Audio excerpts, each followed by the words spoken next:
Salam saudara-saudaraku yang dikasihi Tuhan Yesus. Semoga semua saudara-saudara dalam keadaan sehat, dalam perlindungan, tuntunan, dan berkat Tuhan.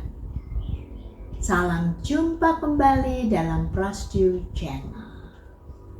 Setetes embun penyegar jiwa dalam kacamata awam yang mencoba menanggapi dan mengaplikasikan sabda Tuhan dalam kehidupan sehari-hari.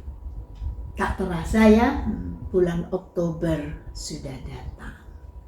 Bulan Oktober, bulan yang istimewa bagi umat Katolik khususnya. Bulan yang ditetapkan sebagai bulan Rosario sehubungan dengan terjadinya mujizat doa Rosario dalam peristiwa pertempuran di Lepanto pada tanggal 7 Oktober 1571. Nah, kali ini kita lebih memfokuskan pada tokoh utama dalam doa Rosario, Sang Ratu Rosario sendiri, Bunda Maria, Bunda Kristus, Bunda Tuhan kita Yesus Kristus. Ini satu pribadi yang sangat luar biasa. Kali ini kita belajar dari Injil Lukas bab 1 ayat 26 sampai 38 yang biasa kita kenal sebagai peristiwa gembira yang pertama. Tapi sebenarnya menggelitik hati juga, kenapa disebut peristiwa gembira? Apakah ini peristiwa gembira bagi Bunda Maria? Menurut kami tidak sepenuhnya sebagai peristiwa gembira ya. Bukan bagi Maria, Ya, bagi kita. ya. Bagi Bunda Maria itu tidaklah disebut sebagai peristiwa gembira menurut kami. Karena bagaimana mungkin Bunda Maria yang masih sangat muda dan sudah resmi bertunangan dengan Yusuf, dengan Santo Yusuf, didatangi oleh malaikat Gabriel dan diberi kabar, diberi tugas yang maha berat tapi maha ilahi pastinya, bahwa dia harus mengandung Sang Juru Selamat.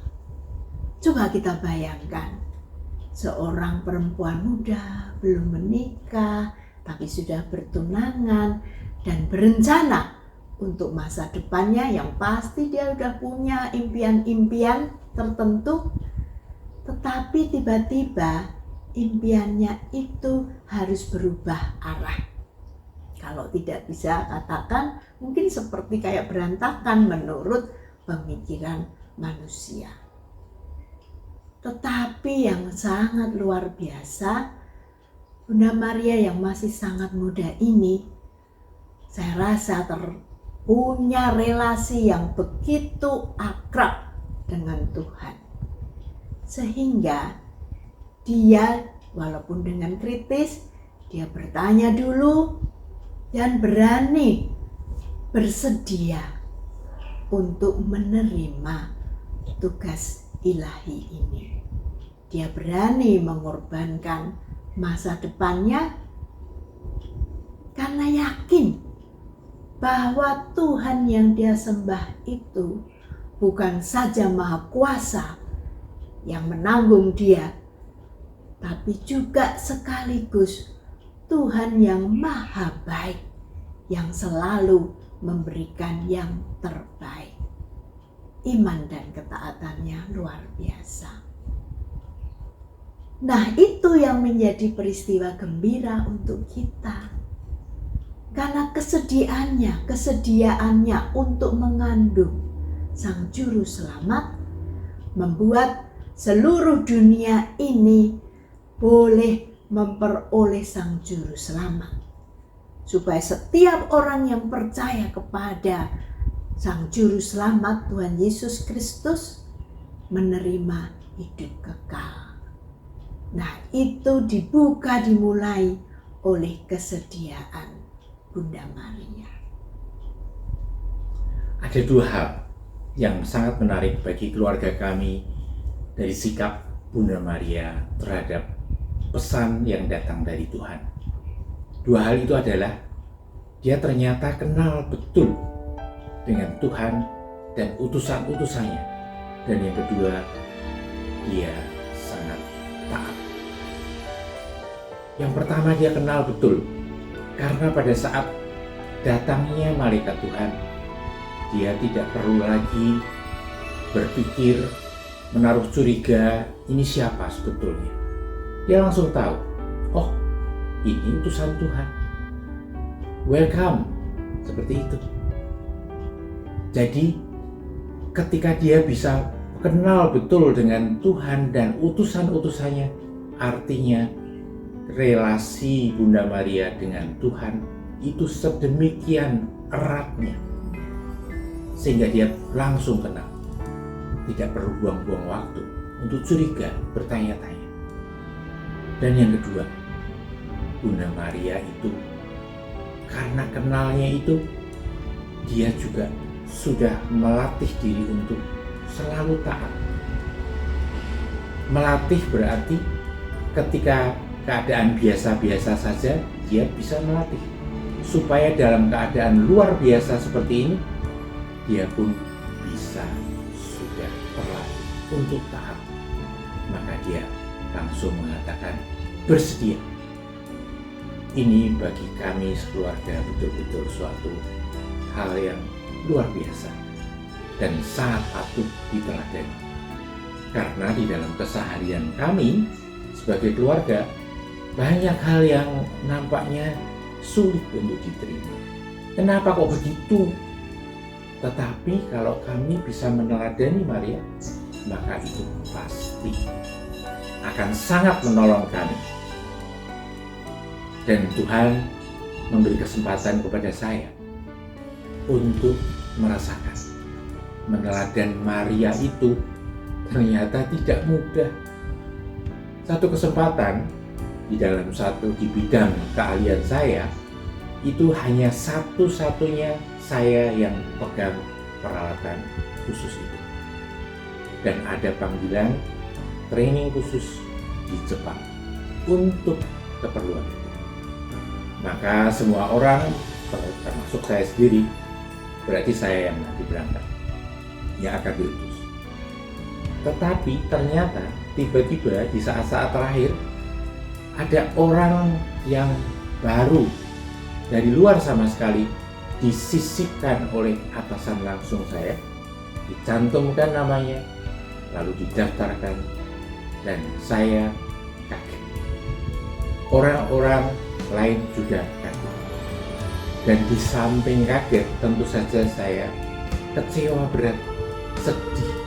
Kenapa ada perlakuan sangat tidak adil ini boleh mampir di tempat saya? Saya bergumul, saya berdoa, bertanya kepada Tuhan, berjurnal, gimana? Tetapi Tuhan mengatakan oke saja.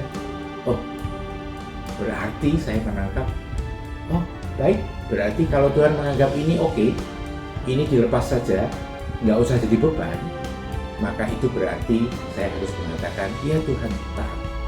Saya bergumul dan saya taat. Dan ketaatan saya itu baru kelihatan buahnya beberapa tahun kemudian.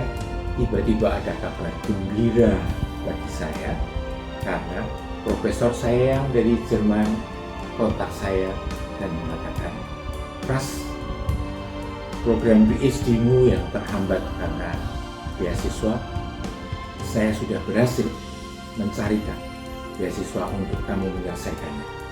Ingat, saya mempertaruhkan nama saya untuk program kamu. Laksanakan dengan baik. Saya mengatakan, siap profesor. Dan puji Tuhan, saya berhasil karena berkat Tuhan, karena tuntunan Tuhan. Melewati masa sulit, ada gangguan, berkat kecil, ternyata Tuhan mengatakan, gak apa-apa, rencanaku lebih baik dari itu. Dan diganti dengan program doktor yang sukses. Terpujilah Tuhan senantiasa. Luar biasa ya Tuhan kita. Maka itu kayaknya yang penting kita itu tetap berelasi secara intim, secara akrab dengan Tuhan dalam doa dan firman Tuhan. Tetap melekat erat pada Tuhan Yesus yang biasa kita mengistilahkannya dengan nyablok. Kita itu menyerahkan seluruh kehidupan kita ke dalam tangannya, percaya penuh bahwa ketika Tuhan itu beracara, Dia bisa mengubah semua hal yang berbeda, yang tidak sesuai dengan harapan kita menjadi kebaikan. Bahkan Tuhan bisa membuat kelihatannya kita kehilangan berkat kecil, diubah berkat juga sih ya, diubah menjadi berkat yang luar biasa. Nah, itu yang kita perlukan.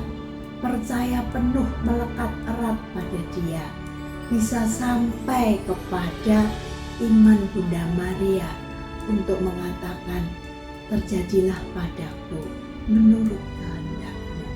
Sebab memang kehendak Tuhan itu yang terbaik untuk kita, dan Dia selalu memberikan yang terbaik untuk kita.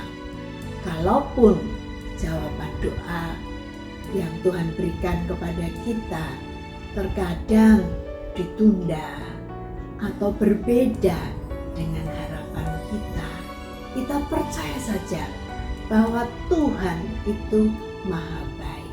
Seperti memang bagian kita adalah seperti yang tertulis di Roma 8 ayat 28, Allah turut bekerja dalam segala hal untuk mendatangkan kebaikan bagi orang-orang yang mengasihi Dia.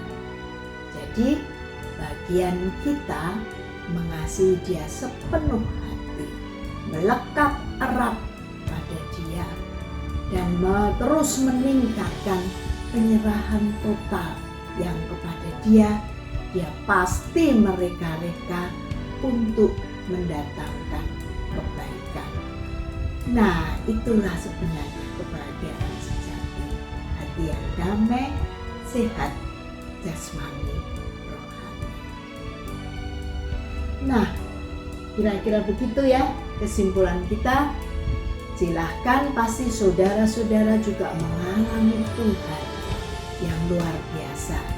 Bagaimana doa-doa kita dijawab, itu silahkan bisa memberi komentar. Mari kita tetap terus hidup dengan sungguh-sungguh di dalam Dia, di dalam relasi pribadi yang begitu erat dalam doa dan firman Tuhan, dan alamilah bahwa Tuhan memang maha baik. Terima kasih, sampai bertemu pada channel Ablasdu berikutnya. Tuhan Yesus memberkati kita semua. Amin.